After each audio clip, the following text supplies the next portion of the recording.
1 करोड़, 2 करोड़, 10 करोड़। अरे अलेना जी, आपने तो आधा शहर ही खरीद रखा है। कुछ छोटे मोटे सौदे हमारे लिए भी छोड़ दीजिए। इस बिजनेसमैन की बात सुनकर अलाइना के चेहरे पर एक कातिलाना मुस्कान आ गई। अलाइना शहर की सक्सेसफुल बिजनेस वूमन थी और वो मुस्कुराते हुए अपनी जगह पर बैठ गई। लेकिन तभी एक आवाज ने वहाँ मौजूद सभी के होश उड़ा दिए। 50 करोड़, सीधा 50 करोड़। ये कौन है? अरे ये तो डिलीवरी बॉय अभिनव है। इसके पास कहाँ से आए 50 करोड़? देखो, इसे कोई पहचान न पाए इसीलिए सज धज के कोट पैंट पहन के आया है। अरे हाँ, 2 दिन पहले ये मेरी ऑफिस पे लंच डिलीवर करने आया था। अरे हमारी कोई इज्जत नहीं है क्या? ऐसे ही कोई ऐरा गहरा इतनी बड़ी नीलामी में कैसे आ गया? वही अभिनव चुपचाप अपनी जगह पर बैठा हुआ इन सब की बातें सुन रहा था कि तभी एक और आदमी तेज आवाज में बोल पड़ा। एक इंसान ने ऑक्शन मैनेजर से कहा, अभिनव के पास 50 करोड़ तो क्या 50 रुपए भी नहीं होंगे। उन्हें ये नीलामी बंद करके अलेना को वो इम्पोर्टेड कालीन दे देना चाहिए। नहीं भाई रुको, अगर इस फटीचर डिलीवरी बॉय के पास 50 करोड़ नहीं है तो मैं अलेना जी की बोली को चैलेंज करता हूँ। मैं कालीन के लिए 11 करोड़ देने के लिए मैं तैयार हूँ। जैसे ही उस आदमी ने 11 करोड़ बोला तो अभिनव एक बार फिर से बोल पड़ा। 60 करोड़। ए फटीचर डिलीवरी बॉय, तू पागल हो गया क्या? कहाँ से लाएगा 60 करोड़? ये नीलामी है, बच्चों का खेल नहीं। यहाँ जो बोला जाता है वो देना भी पड़ता है। ये कहते हुए उस आदमी ने अभिनव को धक्का देना चाहा, लेकिन अभिनव उस जगह पर इतनी दृढ़ता से खड़ा था कि उस धक्के से अभिनव को तो कुछ नहीं हुआ।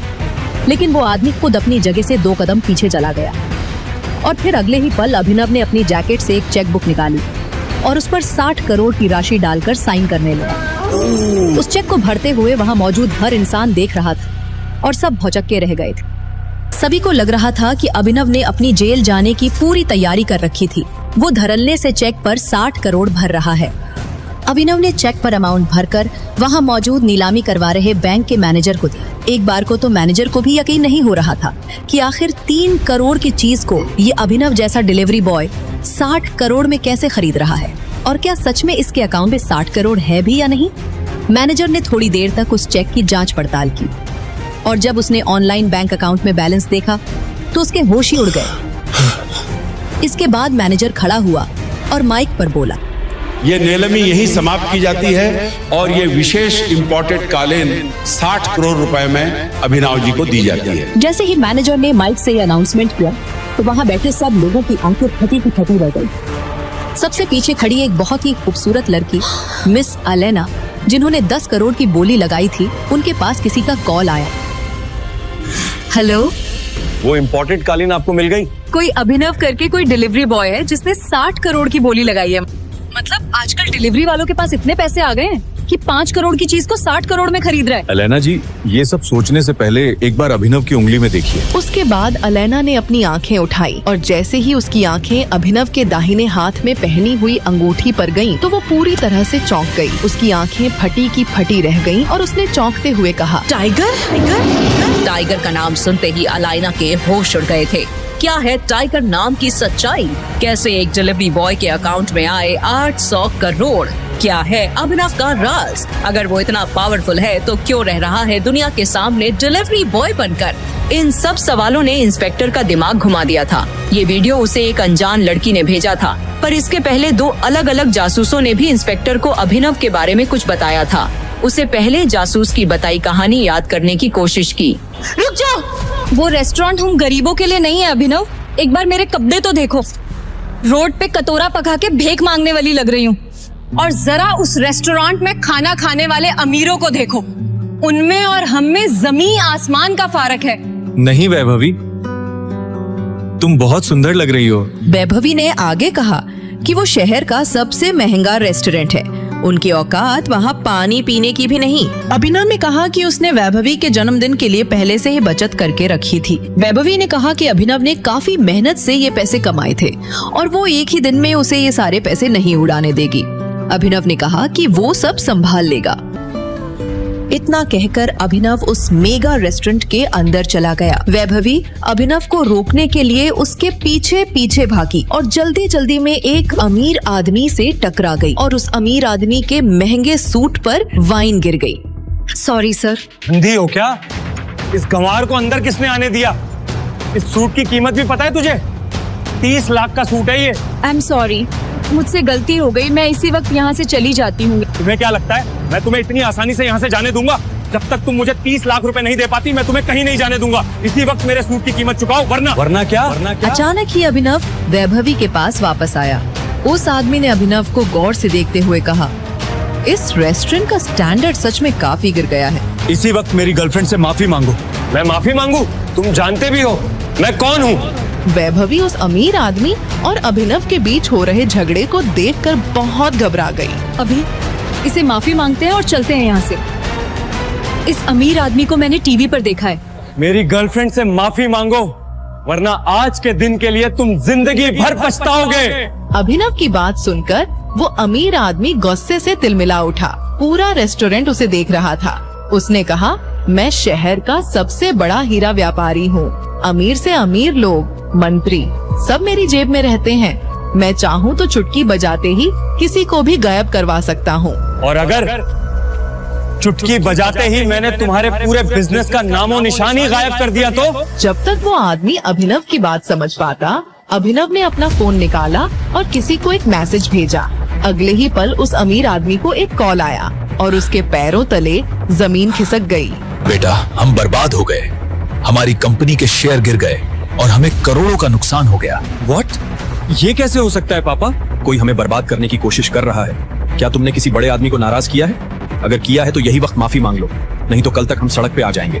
वो अमीर आदमी अभिनव की तरफ मुड़ा और बोला और पूछा, आखिर तुम हो कौन?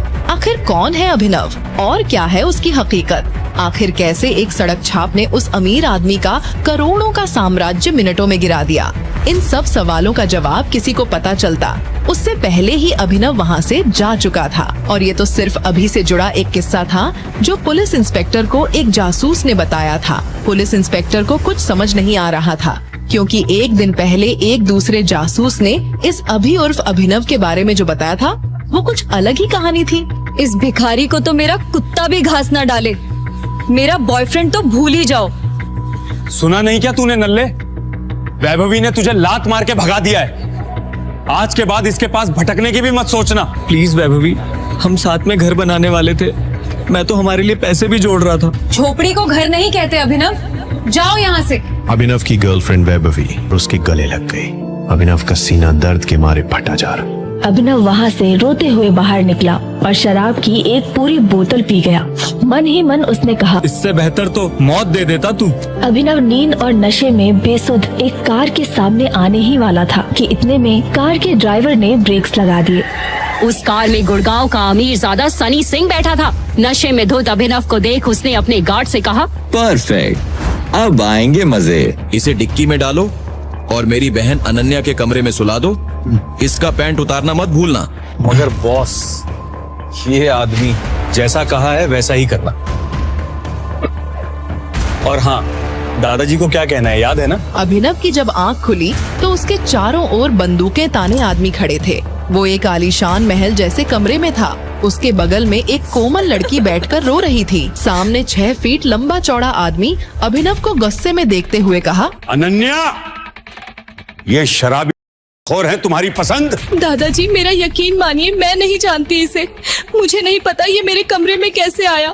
हमारे बीच कुछ भी नहीं हुआ। हिसाब से ज्यादा छूट देने पे लड़कियां बिगड़ जाती हैं। चुप करो सन्नी। अनन्या, तुम्हें तो इस घर के नियम बखूबी याद है ना? आज से ये हमारा दामाद हुआ। तुमने नियम तोड़े तो तुम्हारे हिस्सों में आई कंपनी सनी के नाम हो जाएगी। इससे ऐसा सुलूक करो कि इसे अपनी हर गलती याद आ जाए। हाथों हाथ जबरदस्ती अभिनव और अनन्या को कोर्ट रजिस्ट्रार के सामने पेश करवा शादी करा दी गई। अभिनव एक मामूली डिलीवरी बॉय, अब सिर पर तनी बंदूकों के सामने वो कुछ भी बोलने की हालत में नहीं था। शादी होते ही दादाजी ने अपने गार्ड से कहा, और आज शाम को इसे अकरम की पार्टी में लेकर आ।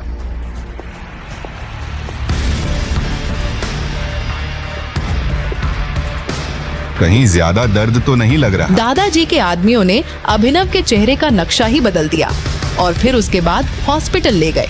अभिनव की जिंदगी में 24 घंटे में जितना कुछ हुआ था उतनी उसकी पूरी जिंदगी में नहीं हुआ था।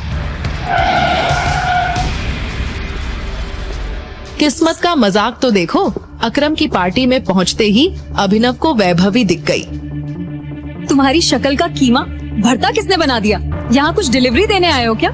वैसे इतनी शानदार पार्टी में तुम्हें देखकर मुझे उल्टी आ रही है। वैभवी अपने मुंह से कुछ और आग उगलती उसके पहले ही अभिनव के पीछे से एक लड़की आई और उसने अभिनव की गाल पर किस करते हुए कहा, बेबी तुम्हें दादाजी बुला रहे हैं। वो लड़की कोई और नहीं अनन्या थी। अनन्या का इतना प्यारा इशारा देख अभिनव चौंक गया। उसे अपने कानों पर भरोसा नहीं हो रहा था। वो कुछ सवाल करता उसके पहले ही अनन्या धीरे से बोली, मेरी मजबूरी थी, ज्यादा खुश होने की जरूरत नहीं है। मेरी कंपनी के निवेशक इस पार्टी में है और उन्हें हमारी शादी के बारे में पता है। अभिनव अनन्या से हाथ छुड़ाकर दूर जाने को हुआ। इतने में सामने से 2 इन्वेस्टर्स आ गए। अभिनव ने जब हाथ मिलाने को आगे बढ़ाया तो एक इन्वेस्टर अभिनव के हाथ में पहनी हरा पन्ना लगे सोने की अंगूठी देख वहीं रुक गया और बोला, ये नहीं हो सकता, इट्स इम्पॉसिबल।